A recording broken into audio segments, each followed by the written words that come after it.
นก็ตกแดดก็ออกพ่อแม่พี่น้องคุณน่ะแล้วมึงฝนก็ตกแดดก็ออกเนอะพ่อแม่พี่น้องเลยคุณน่ะฝนตกแดดออกไปนะที่ละพ่อแม่พี่น้องฝนตกแดดออกจ้ะเมื่อเอาพ่อแม่พี่น้องฝนตกแดดออกฝนตกแดดออกนี่ล่ะปัดตุยว่าผู้ละคนกับเบิร์เคยเห็น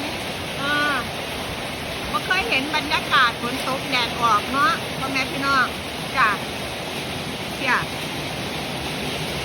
ฝนตกแดดออกฝนตกแดดออกท่านอยู่กับคลึง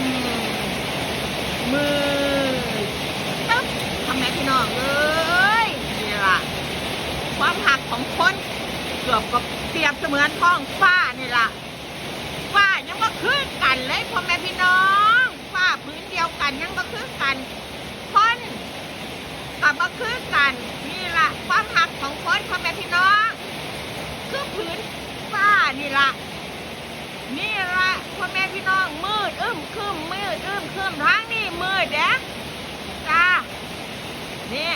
ทางนี้ผัดแกงเลยนะพ่อแม่พี่น้อง